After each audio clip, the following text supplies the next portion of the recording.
경제를 보다 쉽게. 안녕하세요 여러분, KLB 경제연구소의 붕입니다. 11월 8일 한국시간 새벽 4시 30분에 FOMC 정책금리 결정 발표와 기자회견이 있었습니다. 오늘은 트럼프 재집권 시대를 앞두고 FOMC 정책금리 결정과 전망에 관해 알아보도록 하겠습니다. 아무쪼록 시청하시는 여러분께 여러가지 도움이 되었으면 좋겠습니다.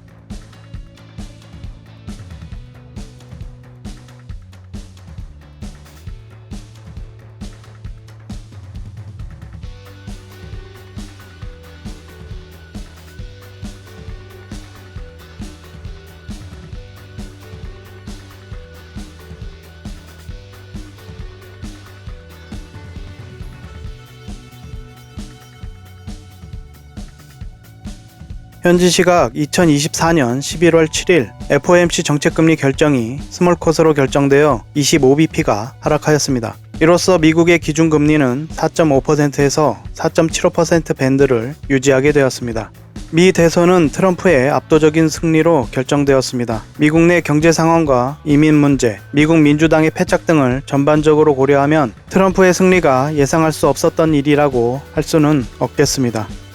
DST, 보통 우리에게는 서머타임이라고 알려진 데일라이트 세이빙 타임은 해가 길어지는 여름에 시간을 앞당기고 해가 짧아지는 겨울에 시간을 원래대로 돌려놓는 제도로 미국은 현지 시각 11월 3일 DST가 해제되었습니다. 한국과의 시차는 미국 동부시간 기준 13시간에서 14시간, 미국 서부시간 기준 16시간에서 17시간 각각 벌어지게 됩니다. 해가 길어지는 시간에 에너지를 절약하고 경제활동을 촉진하자는 취지로 미국에서는 애리조나, 하와이, 괌, 푸에르토리코 등을 제외한 전 지역에 적용되고 있습니다. 2025년에는 3월 9일에 시작되어 11월 2일 종료됩니다. 한국은 역사적으로 3차례의 도입과 폐지를 했습니다.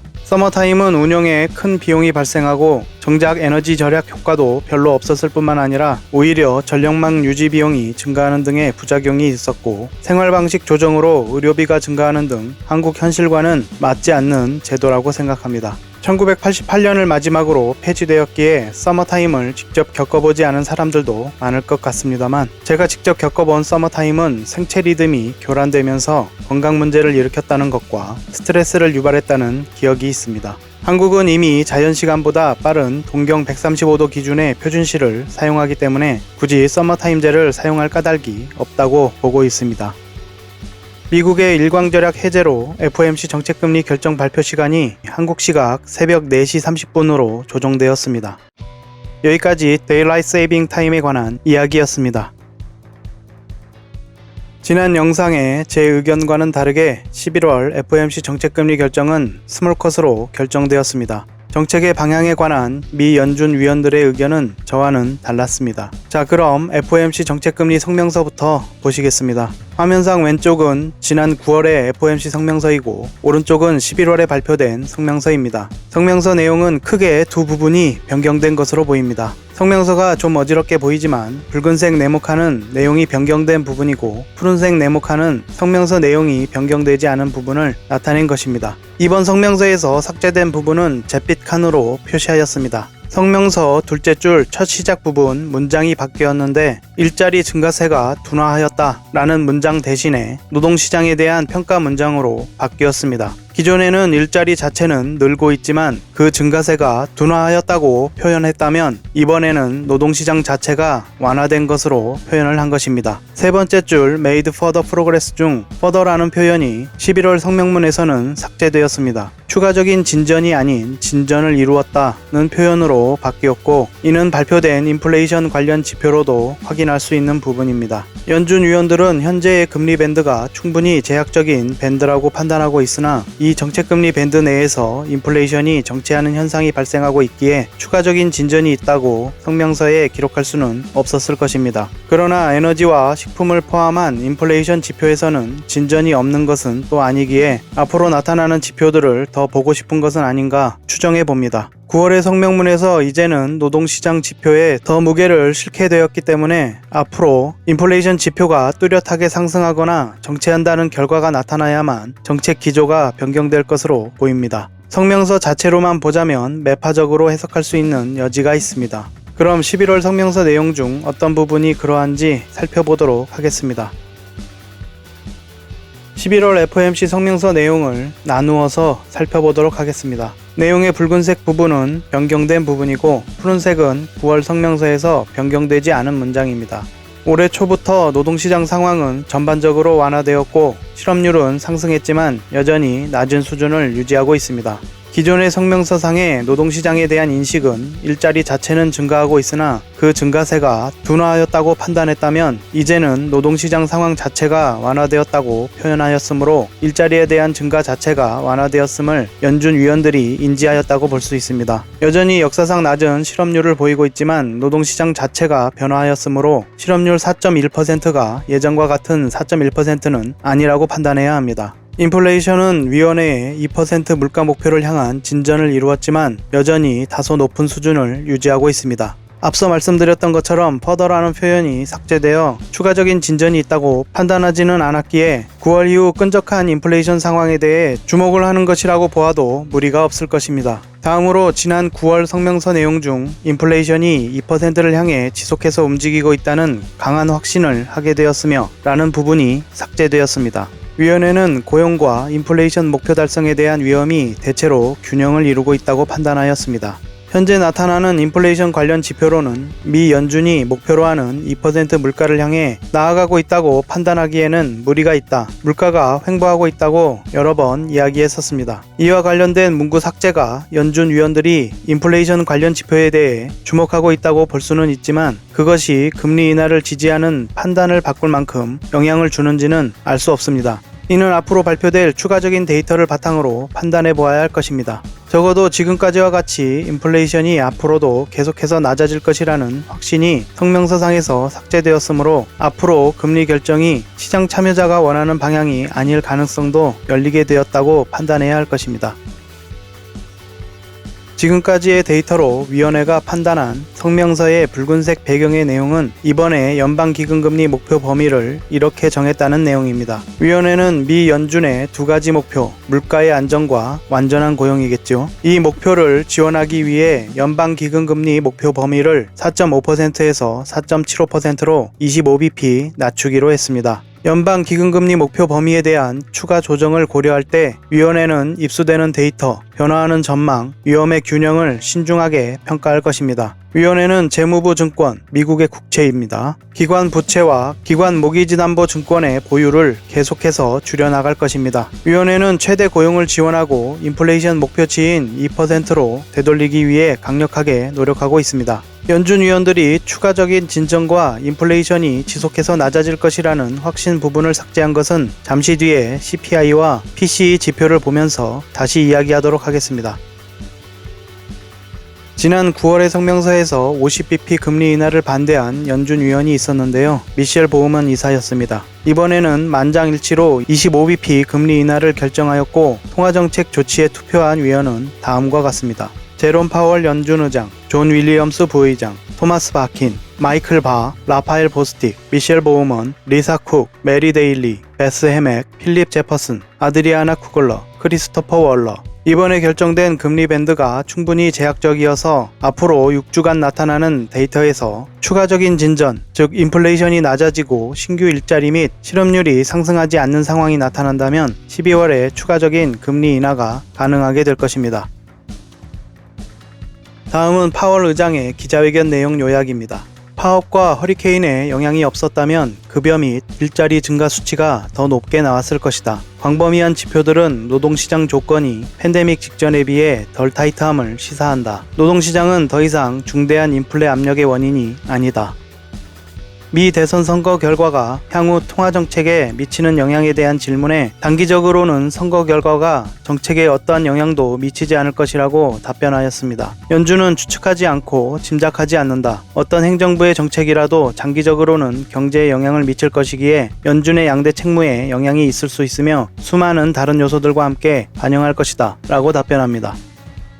현재 미 10년물 금리가 5%를 향해 다가가고 있는 것과 관련하여 파월 의장은 1년 전보다 국채 금리가 상당히 높아진 것은 맞다. 다만 높은 인플레이션 기대 때문보다는 성장 전망치가 높은 것, 그리고 하방 리스크가 없기 때문이라고 본다. 이런 상황이 지속될 경우 정책에 반영하겠지만 아직은 그럴 단계가 아니다 라고 답변하였습니다.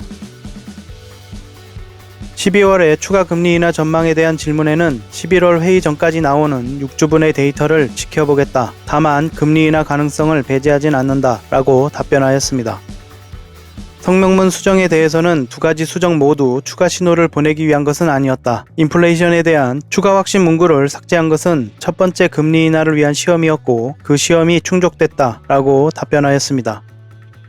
트럼프 재집권으로 과거 취임 후 파월 의장을 해임하겠다고 공언한 데 대해 물러날 의향이 있느냐 라는 질문에는 단호하게 아니요 라고 답변하며 단호한 모습을 보였습니다.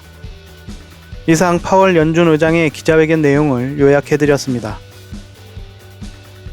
다음은 CME 패드워치 툴입니다. 9월에 피컷 금리 인하 이후 금리 인하에 대한 시장의 기대는 더 빠르게 목표 금리를 달성하는 것을 원해왔습니다. 11월 금리 인하 발표 이후 CME 패드워치상에서 시장 참여자들의 추가 금리 인하 기대가 발표 직후에는 줄어든 모습을 보이고 있습니다. 12월 67.8%의 시장 참여자가 25bp의 금리 인하를 전망하고 32.2%의 시장 참여자는 동결을 전망하고 있습니다.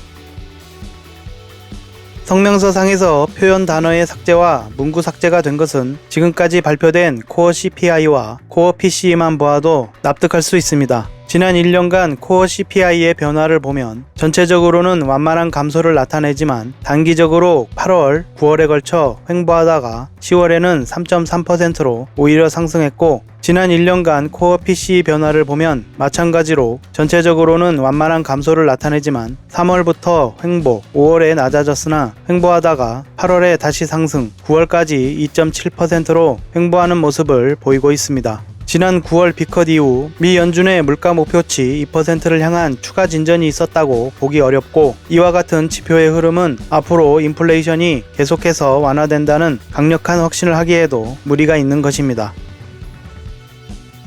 다음은 국제유가를 보시겠습니다. 11월 7일 기준으로 서부 텍사스유는 배럴당 72.36달러, 브렌트유는 배럴당 75.63달러, 두바이유는 74.02달러를 기록하고 있습니다. 국제유가가 그동안 많이 낮아져서 헤드라인 물가에는 상당한 영향을 주었기 때문에 앞으로 중동 불안이 원만하게 해결된다면 안정적인 인플레이션 지표를 형성하게 될 것입니다. 또한 트럼프 재집권 시대가 열리면서 증산이 이루어질 가능성이 커져 국제유가는 앞으로 하방 압력을 받을 것으로 예상됩니다. 다만 이스라엘의 공격이 멈추지 않는다면 어떤 형태로든 불확실성이 존재하기에 마음을 놓을 수만은 없는 일이겠습니다.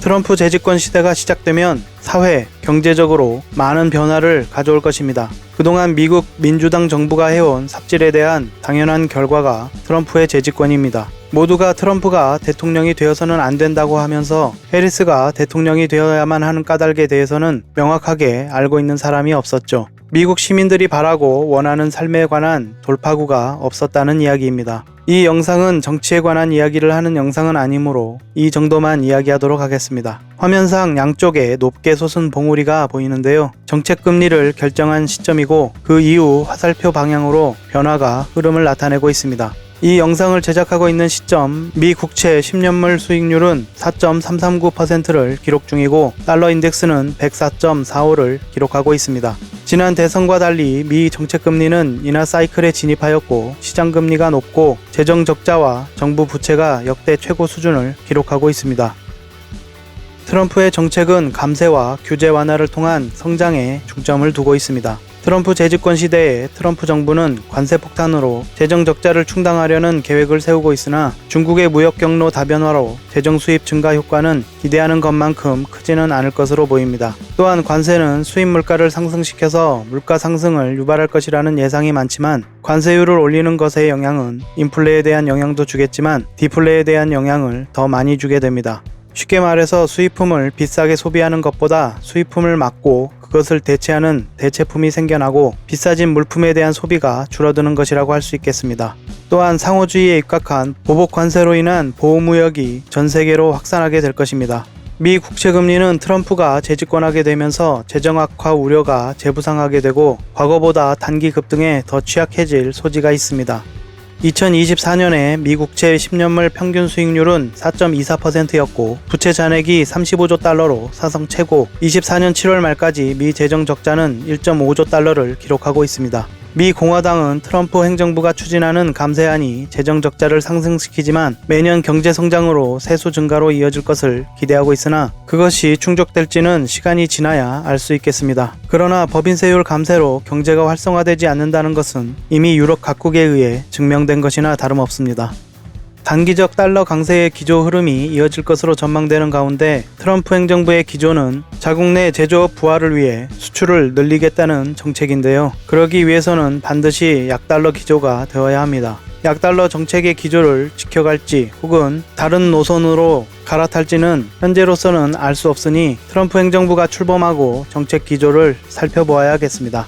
바이든 행정부든 트럼프 행정부든 미국 이기주의의 기조는 변하지 않고 계속될 것입니다. 그 안에서 우리는 실리를 추구해야 하는데 여러분도 모두 아시다시피 한국은 글로벌 타이거 마우스가 트럼프 행정부를 맞이하게 된 판국입니다.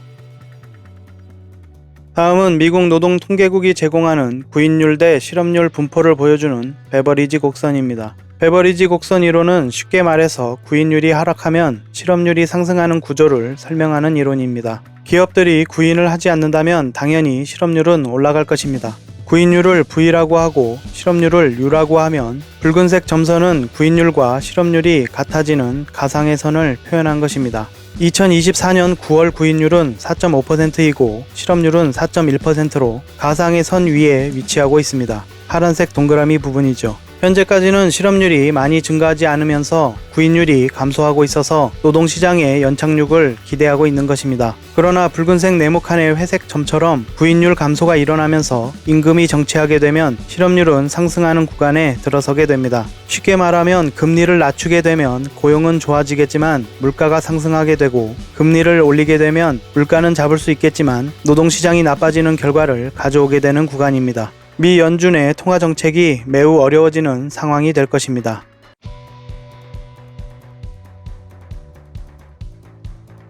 FOMC 정책금리가 스몰컷으로 만장일치 결정되면서 미국 기준금리 밴드는 4.5%에서 4.75%를 유지하게 되었습니다. 미 대선의 불확실성은 사라졌으나 이제 바뀌는 정권의 정책 불확실성이 높아지는 시기가 도래하였습니다. 인플레이션 위험과 노동시장의 위험이 균형을 이루고 있는 시기입니다. 앞으로 통화정책 판단이 더욱 어려워지는 시기이기도 합니다. 여느 때보다 더 나타나는 지표를 신경 써야겠습니다. 영국 영란은행은 정책금리를 25bp 인하하여 4.75%로 결정하였으며 추가 금리 인하는 예상보다 늦어질 것으로 보입니다. 영란은행은 향후 2년 동안 인플레이션 목표 수준을 상회할 수도 있다고 말했습니다. 중국 10월 수출은 지난해 같은 기간 대비 12.7% 상승하며 3,090억 달러를 기록했습니다. 중국 경기에는 긍정적인 소식이지만 미 대선에서 트럼프가 재집권함으로써 앞으로의 전망은 불확실성이 증가하였습니다. 한국 경기의 상황은 미 국채금리 상승과 강달러의 영향으로 국채금리가 상승하고 원달러 환율은 1,400원에 육박하는 등 수입과 수출의 동반 부진이 나타날 것이고 내수 경기 침체는 계속될 것으로 보입니다. 미국의 금리 인하 결정에 따라 한국이 11월 28일 또 한 번의 금리 인하를 단행한다면 한국은 더 큰 어려움과 마주하게 될 것입니다. 현재 미국에서 진행되고 있는 정책적 금리 인하의 목적은 경기 침체를 부양하기 위한 목적의 금리 인하가 아니라는 점을 명확히 해야 합니다. 현재 정책금리 결정은 통화정책 정상화를 위한 목적의 금리 인하이고 4.75%든 4.5%든 충분히 제약적이라고 판단한다면 그 수준까지 금리 인하를 할 수 있겠습니다. 쉽게 말하면 미국에서 경기 침체의 데이터가 나오지 않는 한 시장 참여자들이 기대하는 만큼 금리 인하의 폭과 속도가 나오지 않을 것이라는 이야기입니다. 중립적 실질금리 수준이 높아진 것은 과거와 같은 저금리 시대가 다시 오기는 힘들다는 것을 나타냅니다. 12월 이후 6주간의 데이터에 따라 12월 FOMC 정책금리 결정에 영향을 줄 테지만 지금까지의 데이터는 미 연준이 금리 인하 속도와 폭에 더 신중해야 함을 가리킵니다. 앞으로 다가올 트럼프 재집권 시대에 미 정부의 국채 발행량이 더 늘어난다면 국채 금리의 상승과 인플레이션 자극을 불러올 수 있고, 이는 미 연준의 금리 결정에 영향을 줄 것입니다. 관세의 영향은 기대하는 만큼 기대를 충족시키지 못할 것으로 예상하며, 그보다 세계 경제에 미치는 영향이 부정적으로 클 것이라 예상됩니다. 물가 안정과 고용 안정 목표를 달성하기 위해 신중한 접근이 필요하고, 더불어 금융 안정에도 대응해야 하는 힘든 시기가 왔습니다. 오늘은 11월 FOMC 정책금리 결정과 관련된 사항들에 대해서 알아보았습니다. 영상 끝까지 시청해주셔서 고맙습니다. 여러분이 시청해주시고 주변에도 널리 알려주셔서 영상을 많은 분이 함께 볼 수 있도록 해주시면 영상 제작에 아주 큰 힘이 될 것 같습니다. 여기까지 KRB 경제연구소의 붕이었습니다. 고맙습니다.